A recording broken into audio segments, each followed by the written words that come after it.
Merci beaucoup au CRES pour cette invitation. Donc je vais vous dire un petit mot peut-être en introduction et de l'auteur et de l'ouvrage. Alors, Julien Damon est un sociologue qui est spécialiste des questions de pauvreté et de politique sociale. Il a travaillé notamment à France Stratégie, à la Caisse nationale des allocations familiales et plus récemment, il enseigne à Sciences Po Paris.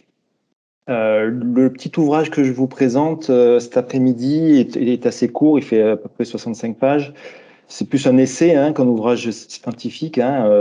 Il est publié dans une maison d'édition, l'Aube, qui est une maison d'édition plutôt grand public. Et vraiment, l'intérêt de cet ouvrage, c'est que il permet d'avoir un petit retour un peu critique sur la manière dont la crise sur les effets de la crise du Covid sur les sans-abri et sur les politiques qui ont été menées donc à leur égard durant cette période. L'ouvrage est décomposé en 7 petits chapitres que je vais vous dérouler de manière un peu synthétique et puis évidemment j'ouvrirai un peu la discussion sur notamment les préconisations qui sont portées donc à l'issue de cet ouvrage. Alors, premier point, on va dire quelles ont été les conséquences de la crise du Covid et des périodes de confinement successives sur la population sans abri. C'est un peu la problématique qu'il souhaite poser dans ce court ouvrage. D'emblée, Julien Damon dit que finalement, ce sont les périodes de confinement qui ont été particulièrement dommageables pour ces populations-là, ou en tout cas qui ont eu un impact particulier pour eux, notamment en termes d'accès à l'hygiène, d'accès à l'alimentation, et bien évidemment en termes de mise à l'abri et d'isolement, puisque par définition, l'isolement pour des personnes à la rue ou sans abri pose des questions donc éthiques particulières. Ce qui est constaté d'emblée par Julien Damon, c'est que les politiques publiques qui ont été menées dans ce cadre-là ont été assez importantes, avec notamment une mise à l'abri assez massive durant le premier confinement qui a duré, avec notamment presque 200 000 places d'hébergement qui ont été ouvertes et qui sont aujourd'hui maintenues. Il y a aussi une trêve hivernale qui a été prolongée jusqu'au 31 mai 2021, donc vous voyez sur plusieurs mois. Et donc la problématique générale que pose Julien Damon, c'est finalement quel est le jour d'après, ou plutôt le monde d'après pour la lutte contre le sans-abrisme après cette crise.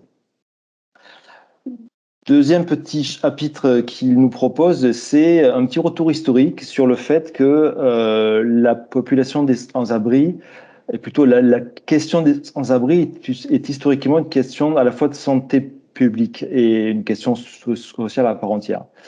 Les personnes errantes ou à la rue sont considérées historiquement comme étant particulièrement donc exposées au virus, et de fait elles le sont, et donc devant faire l'objet de mesures de protection particulières. Ce qui est très bien montré dans ce petit ouvrage, c'est à la fois que il y a un enjeu de protection de la société contre ces personnes qui peuvent véhiculer des virus, et beaucoup plus récemment de protection des personnes elles-mêmes contre les effets de ces maladies. Alors, évidemment, il ne s'appesantit pas, mais vous avez tous en tête les travaux de Michel Foucault sur la naissance de l'asile et le grand fermement. Et c'est que ça n'est que très tardivement, au milieu du XXe siècle, on va dire, que on a la vraie naissance d'une politique sociale à part entière pour les sans-abri, la création de centres d'hébergement spécifiques, hein, donc après la guerre, la création du SAMU social à Paris, c'est 1993, ouais, c'est très tardif, et puis on va dire la dépénalisation de la mendicité qui est encore plus récente. Donc, le troisième chapitre qu'il souhaite aborder dans cet ouvrage, c'est un petit détour sur finalement les caractéristiques principales des centres de domicile en France. Alors, il y a des études très locales hein, sur le profil de ces populations-là. Il y a des études d'ailleurs qui sont menées dans notre ville de Marseille. Il y en a dans d'autres métropoles. Nous avons une enquête décennale de l'INSEE qui est très lourde à monter, qui du coup une des raisons pour lesquelles elle n'est pas très fréquente. On estime à peu près le nombre aujourd'hui de centres de domicile à peu près à 250 000 et 300 000. Il y a deux composantes principales, hein, à la fois les personnes qui sont hébergées, donc qui n'ont pas de domicile propre mais qui ont un toit, qui sont donc hébergés pour des durées parfois très variées, je vais y revenir, et puis spécifiquement donc les personnes sans abri ou à la rue, qui en tout cas dorment dans des endroits qui sont inappropriés pour donc une habitation et qui sont, elles, beaucoup plus difficiles à donc évaluer. Sur le profil des personnes qui sont hébergées, les spécialistes connaissent bien ça, mais on a une typologie de foyers d'hébergement qui est assez compliquée, hein, qui est liée aussi à la diversité des statuts ou des financements de ces centres d'hébergement qui sont de la compétence de l'État en France. On pourra y revenir en fin de discussion.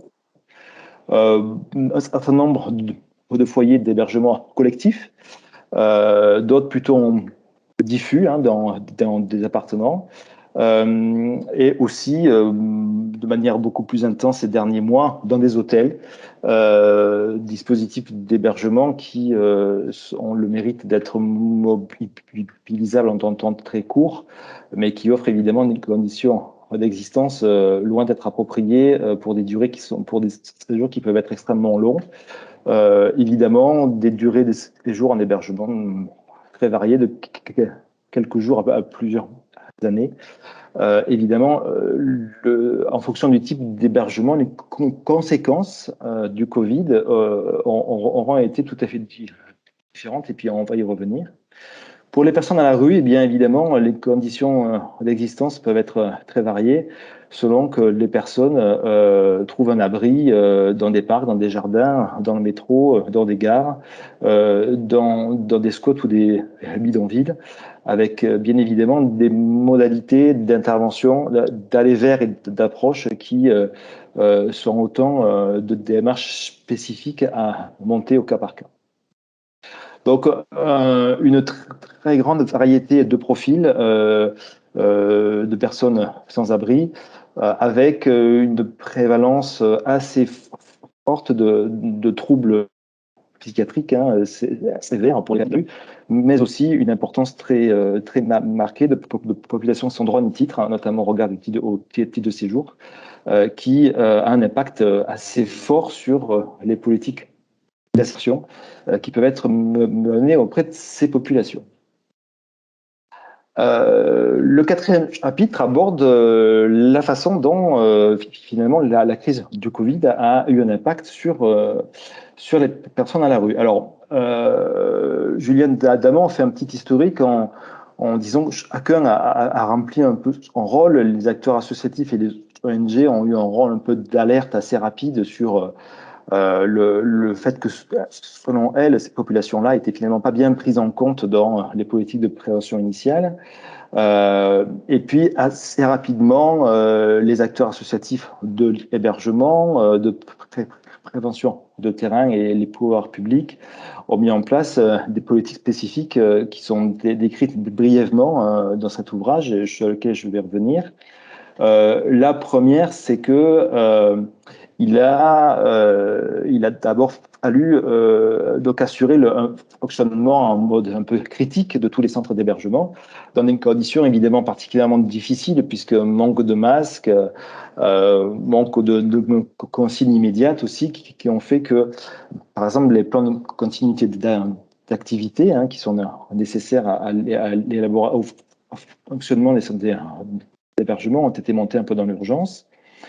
Et puis assez rapidement, appuyant sur des données donc internationales, mais aussi les constats des acteurs de terrain, les acteurs de risque principaux on va dire de diffusion du Covid au sein de ces populations a montré que c'était les foyers collectifs, donc les gros centres d'hébergement, type celui que nous avons à Marseille, par exemple, de la Madrague ou de Forbin, ou encore les foyers de travailleurs migrants de grande capacité, où il y avait une promiscuité assez importante, avec des taux d'occupation extrêmement forts, qui étaient les établissements les plus à risque, et ce qui a conduit les pouvoirs publics et les centres d'hébergement à opérer ce qu'on appelait des formes de desserrement, c'est-à-dire de diminution des capacités et d'ouverture de places de centres d'hébergement supplémentaires pour que les conditions, à la fois en matière de prévention et d'isolement des populations, soient plus conformes, évidemment,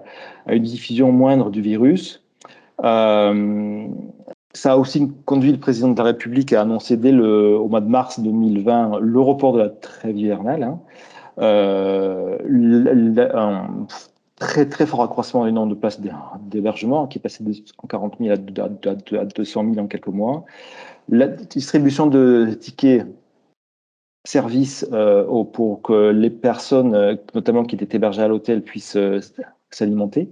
Avec bien évidemment une mobilisation très, très lourde, très massive des structures associatives d'aide alimentaire. Et puis, il a été aussi décidé une fermeture de la demande d'asile. Et pendant quelques mois, il n'y a plus la possibilité pour les demandeurs d'asile de déposer une demande d'asile en France, qui a évidemment un petit peu, on va dire, ralenti la pression sur les centres d'hébergement spécialisés en France pour cette population-là.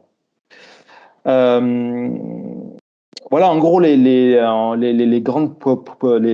grandes décisions qui ont donc été prises pour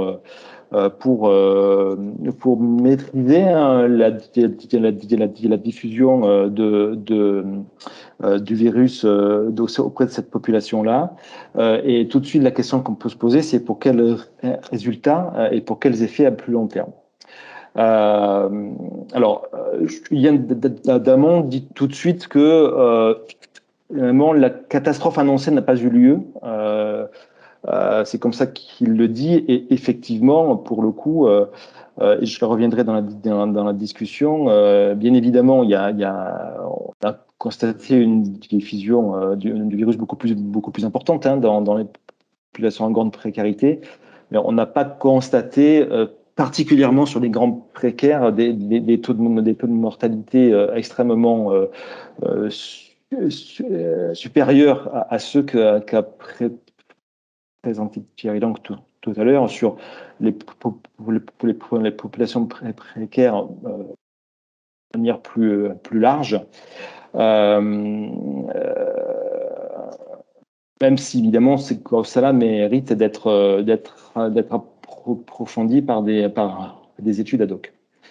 Là où s'appesantit plus spécifiquement Julien Damon, c'est les effets finalement de cette crise sur les politiques de lutte contre le sans-abrisme en France, parce que il estime que finalement la crise du Covid a permis de mettre au jour un peu les impasses structurelles de la politique du sans-abrisme en France. Et que le Covid a révélé certaines difficultés, mais malgré toutes les réponses qui ont pu être apportées, elles le mettent finalement, elles jettent une lumière un petit peu crue sur les difficultés qui sont les nôtres. Euh, pour le coup,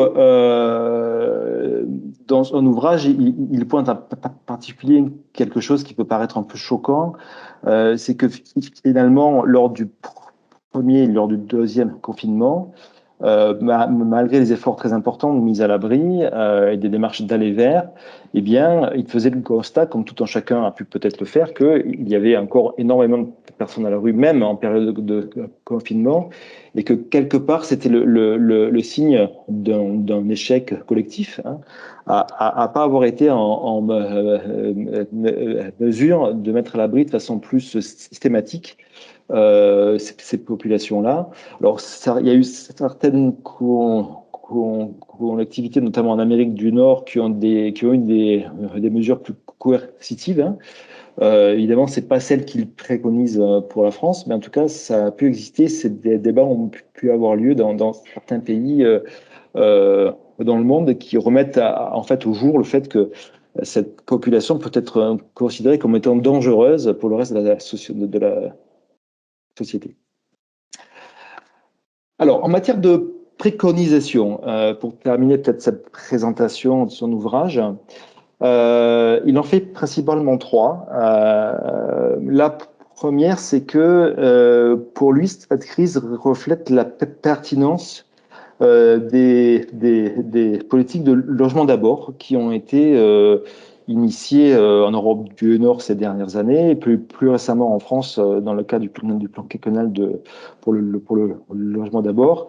Brièvement, cette politique vise à dire que finalement, pour les personnes à la rue ou sans abri, on fait souvent le constat d'un aller-retour trop fréquent entre la rue et les foyers d'hébergement avant d'arriver dans de trop rares cas vers un logement pérenne de droit commun, comme dans le parc social par exemple.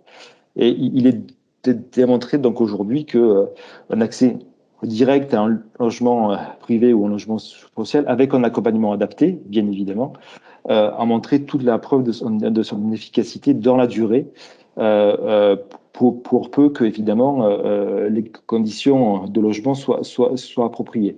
Donc là, bien évidemment, en période de crise, on voit bien qu'il vaut mieux être confiné dans un logement décent.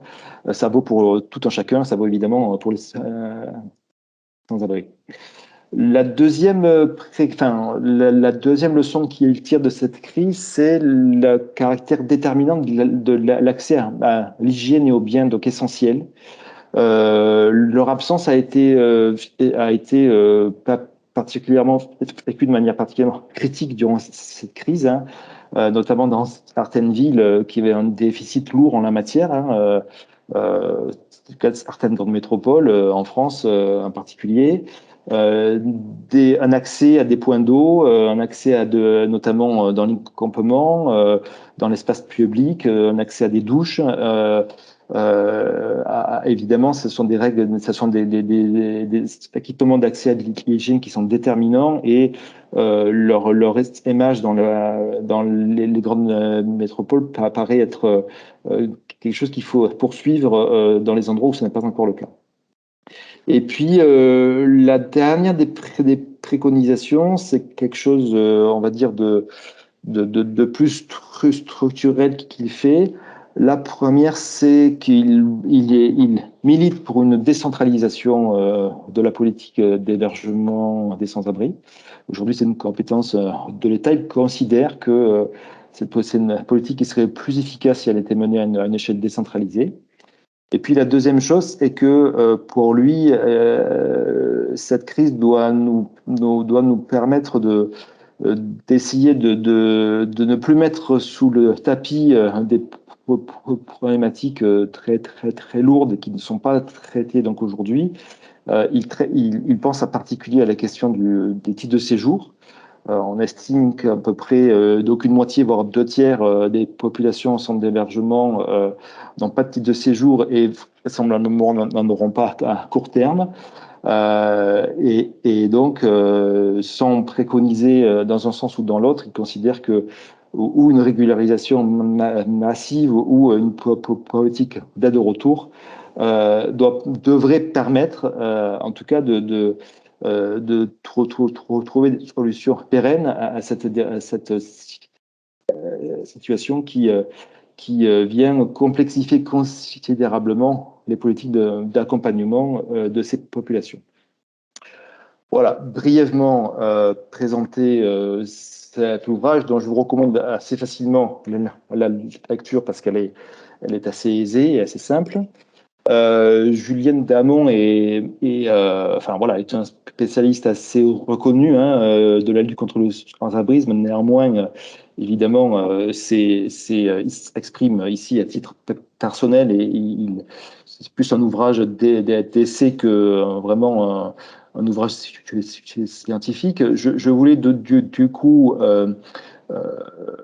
donc entamer la discussion sur 2 points. Le premier, c'est finalement qu'est-ce qu'on sait aujourd'hui de la prévalence du Covid chez les sans-abri.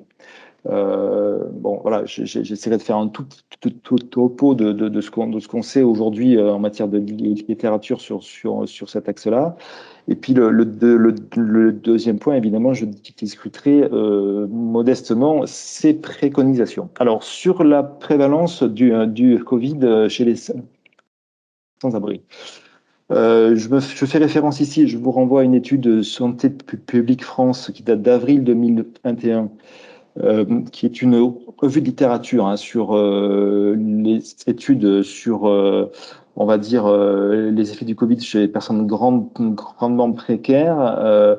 Il y a à peu près 4 études en France alors la revue de littérature date d'avril 2021, les choses ont peut-être un peu évolué depuis, donc il y a 4 principales études qui sont citées, celle de Médecins sans frontières en région parisienne en juillet 2020, celle du SAMU social de Paris au mois de mai 2020, Covid Homeless de la PHM avec nos collègues sous l'égide d'Aurélie Talent. Les résultats ne sont pas tous publiés, mais il y a certains éléments. Et puis également une étude de l'INSERM. Bon, ces 4 études-là sont aussi corrélées à aussi une autre étude qui a été menée en Grande-Bretagne au moment du confinement, qui vient documenter le fait que la stratégie de desserrement, celle que je vous ai présentée tout à l'heure, c'est-à-dire d'essayer d'avoir des taux d'occupation évidemment dans les centres d'hébergement qui soient plus faibles, et l'ouverture de places d'hébergement supplémentaires a permis d'éviter 1000 hospitalisations en Grande-Bretagne, 340 en critique et 266 décès. En tout cas, c'est l'estimation qui est faite pour cette politique-là qui a été menée en Grande-Bretagne sur 46 000 places d'hébergement supplémentaires. En tout cas, les 4 études en France montrent donc une séroprévalence des sans-abri au Covid, en tout cas des personnes qui étaient hébergées au moment du confinement, beaucoup plus élevée qu'en population générale, avec à peu près 50% de cas qui étaient asymptomatiques. Des facteurs de risque identifiés à la fois sur le type de centre d'hébergement, notamment les foyers collectifs étant beaucoup plus à risque, la densité de la population dans ces centres, et le dernier risque, c'était le temps passé dans le centre. Les risques étant beaucoup plus forts de rester très longtemps dans le centre plutôt que d'être à la rue, ou enfin en tout cas de sortir régulièrement du centre d'hébergement. Des conséquences donc observées évidemment en matière d'altération importante de la santé mentale et des retards de prise en charge sur les soins somatiques, ça a été observé en population générale aussi. En revanche, un assez bon respect des gestes barrières constaté dans une partie des études. Voilà, évidemment, sur cette partie-là, je pense qu'on sera tous attentifs à la publication définitive des résultats de l'étude Covid Homeless de nos collègues de la PHM. C'est vrai qu'on n'a pas de résultats suffisamment définitifs pour je vous en parle cet après-midi. En tout cas, on les attend avec impatience.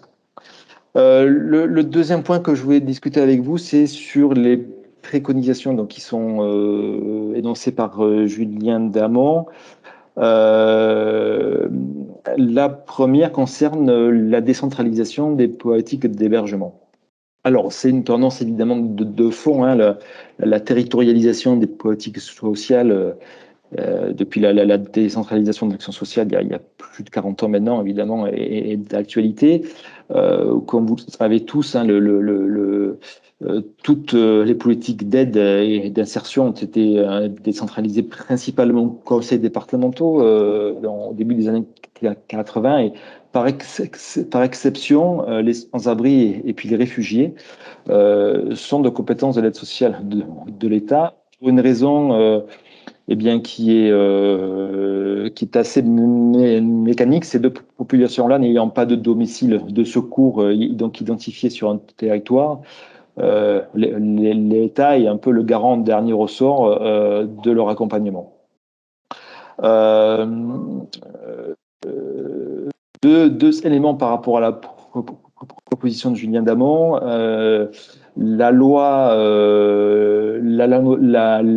NOTRe permet, la loi Elan permettent aux collectivités locales volontaires de prendre la compétence, donc hébergement, si elles le souhaitent.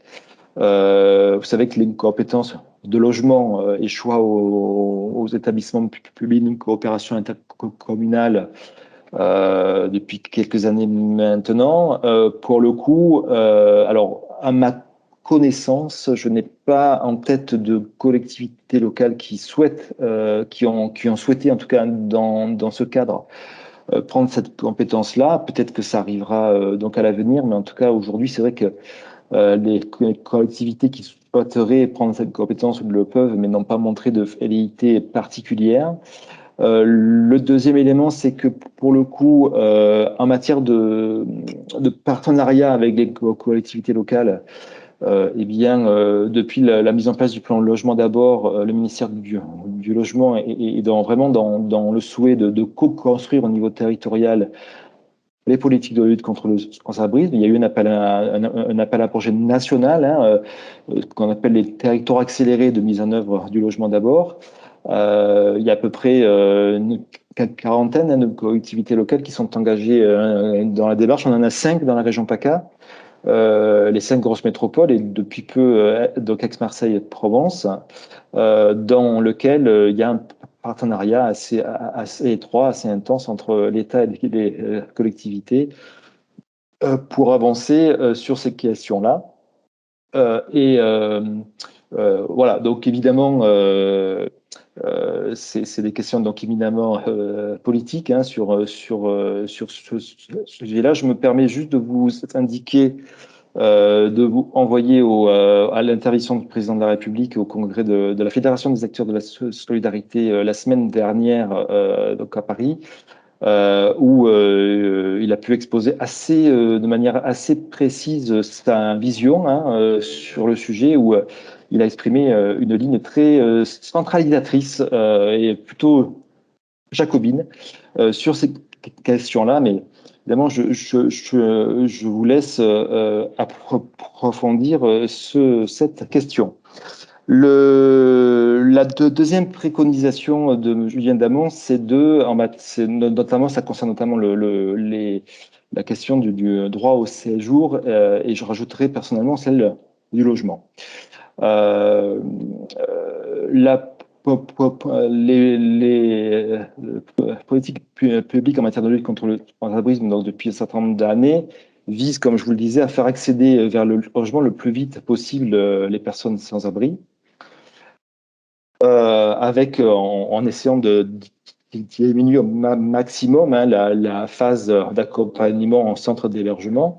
Alors, ça repose sur 2 piliers. D'abord, avoir suffisamment de logements qui soient abordables, logement ou logement social ou logement dans le parc privé. Ça, il y a beaucoup aussi d'expérience dans ce domaine-là. Donc, ça repose évidemment sur une offre de logement qui soit suffisante. Ça repose aussi sur une offre d'accompagnement social qui soit suffisamment donc intense et pluridisciplinaire. On sait que dans toutes les expériences du chez soi d'abord, il y a une importance porte pour que l'accompagnement soit de nature médico-sociale avec des intervenants médicaux. Mais il y a besoin et également que les populations qui soient accompagnées soient éligibles au logement de droit commun. Et évidemment, donc, il y a un titre de séjour. C'est évidemment une question qui est déterminante parce que vous savez qu'en France, on a à peu près 120 000 demandeurs d'asile par an et il n'y en a qu'un tiers qui obtiennent le statut de réfugié. Les 2 autres tiers étant déboutés du droit d'asile et pour un certain nombre d'entre eux étant invités à quitter le territoire. Le taux d'exécution des retours à la frontière est extrêmement bas dans notre pays et pour le coup, les politiques de régularisation le sont tout autant. Ce qui fait qu'aujourd'hui, on est dans un entre-deux qui fait qu'on a beaucoup de populations en centre d'hébergement, sans droit ni titre, qui n'ont pas de perspective à un court terme, ni de régularisation, ni de retour, ce qui fait qu'elles ne sont pas non plus donc éligibles au logement d'abord et nous ne sommes pas en capacité de leur offrir des parcours d'insertion durable vers le logement d'abord. Bon, nous avons des débats démocratiques dans quelques mois. En tout état de cause, si on a un œil un peu rétrospectif sur le sujet, sur ce qui se passe en Europe sur cette question-là, vous avez deux attitudes assez typiques. Hein. La première, c'est ce qui s'est passé donc en Espagne ces derniers mois, où on a eu une régularisation assez massive de sans-papiers. Et puis, de notre bout, vous avez ce qui se passe en Grèce aujourd'hui avec des centres d'hébergement fermés pour demandeurs d'asile, où évidemment la liberté de circulation est accordée pour ceux dont la demande d'asile est en cours, mais elle est on va dire, fermée pour ceux qui ont été déchus de leur droit d'asile. Bon, voilà, vous avez ces deux modèles-là. Il n'appartient pas évidemment de vous donner mon avis, mais en tout état de cause, ce qui est certain, c'est que la politique d'immigration et de droit au séjour a un impact considérable sur l'hébergement des sans-abri en France et on ne peut pas ne pas le voir. Et le deuxième axe, c'est le logement. Évidemment, si on n'a pas assez de logements, on ne peut pas offrir du logement d'abord. On est une région avec un déficit chronique qui est très, très bien connu, avec de grandes difficultés à remplir nos objectifs en matière de production de logement. L'État prend sa part en matière d'aide à l'investissement pour les collectivités, mais c'est largement à la main des collectivités d'être en capacité d'offrir des logements sociaux qui soient abordables pour une frange de la population qui paraît en être le plus éloignée, mais qui, si on sait que si on a un accompagnement qui va bien avec, l'accès au logement pérenne est tout à fait possible. Voilà en quelques mots. Évidemment, on s'est un petit peu éloigné des inégalités sociales de santé, mais ce qui est tout à fait intéressant dans l'ouvrage de M. Damon, c'est qu'il a tout autant donc analysé l'impact du Covid sur les sans-abri que l'impact du Covid sur les politiques de lutte contre le sans-abrisme en France. Et on voit bien que ça a au moins eu le mérite de remettre dans le débat public cette question-là qui est d'une complexité assez importante. Voilà, je vous remercie.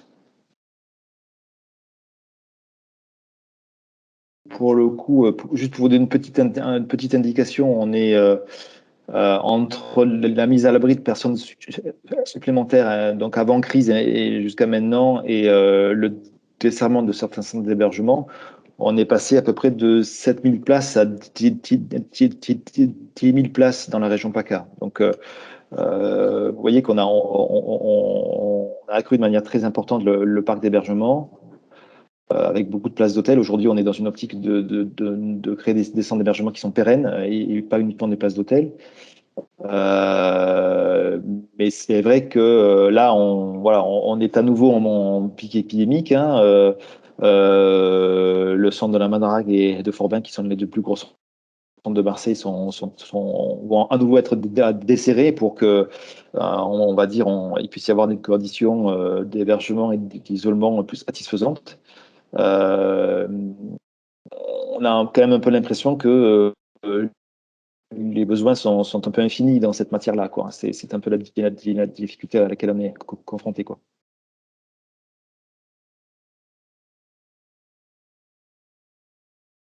Bon, bah, c'est la question principale, effectivement.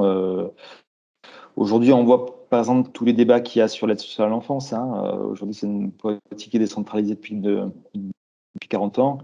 Il y a un constat de très grande inégalité et pour le coup, il y a une demande de réinvestissement de l'État, hein. Je ne porte pas de jugement sur le sujet, c'est un constat. Ce qui est certain, c'est que quand la décentralisation ne fonctionne pas, on n'a pas les mêmes types d'interrogations sur les collèges et les lycées, hein, où les collectivités ont pris à bras le corps l'équipement quand il le faut. Après, voilà, il y a des fois où c'est pas toujours le cas et où l'État est obligé d'intervenir en dernier ressort. Et c'est vrai qu'on constate un petit peu, c'est le cas en matière d'aide sociale à l'enfance aujourd'hui, où il y a certains endroits une demande de réinvestissement de l'État. Voilà, sur les sans-abri, c'est vrai que c'est une question qui est complexe, qui est difficile, qui demande beaucoup d'investissement aussi en termes de crédit. Donc c'est certainement une des raisons pour lesquelles les collectivités aujourd'hui se sont pas portées volontaires pour exercer.